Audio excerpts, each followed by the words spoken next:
Have you ever noticed that the quieter you become, the more certain people start to panic?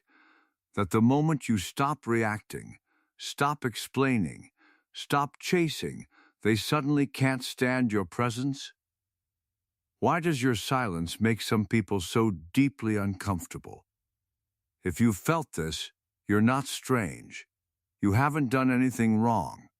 You've simply stumbled onto a truth that Friedrich Nietzsche understood more than a century ago, one that most people spend their entire lives too afraid to face.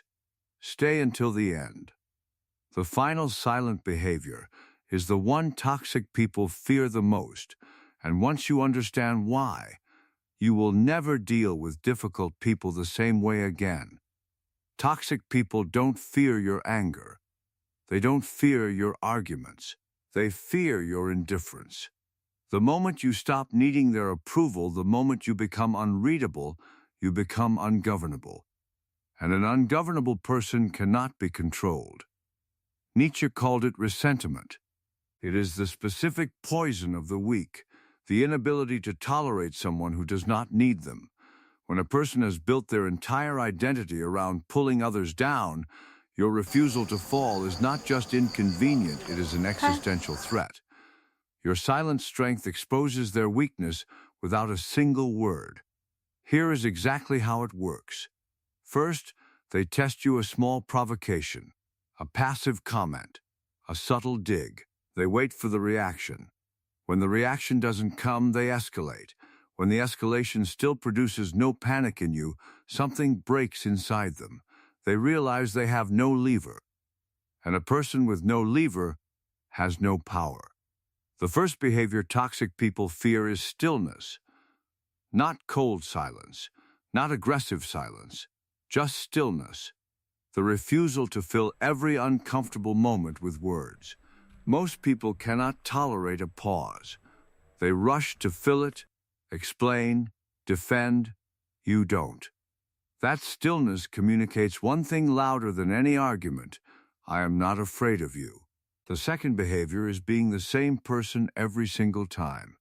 Toxic people operate through chaos and unpredictability. It keeps you off balance, reactive, dependent on them for emotional stability. When you are the same in every room, at every temperature, under every pressure, they lose their most effective weapon. Consistency is armor they cannot penetrate. Here is what I need you to hear right now. If toxic people have targeted you, if they have mocked you, undermined you, or made you feel like too much, it was never about your flaws. It was always about your light. Nietzsche understood this. The weak do not attack what is beneath them. They attack what threatens to rise above them. You are not the problem. You were simply too bright to go unnoticed. So should you harden yourself? Build walls? Push everyone away? No, Nietzsche didn't teach coldness. He taught selective openness, the will to power over your own emotional responses. You remain warm, but you become selective. You keep the door open, but you decide who deserves to walk through it. That is not cruelty. That is wisdom. Here are the 7 silent behaviors that make toxic people fear you. Stillness. Stop filling silence out of anxiety. Let the pause sit. Let them be uncomfortable. Consistency. Be the same person in every room. Chaos cannot manipulate the predictable. Selective response. Not every provocation deserves your attention. Choose what you dignify with a reply. Unhurried movement. Slow down. Toxic people thrive on urgency. Remove the urgency, and you remove their power. Comfort with being misunderstood. Stop correcting every false narrative. The person who needs no one's approval cannot be blackmailed by rumor. Soft eyes. Firm boundaries. You can be kind in your face and immovable in your limits. These are not opposites. This combination destroys the toxic playbook. The long view. Toxic people are sprinters. They live for the reaction right now.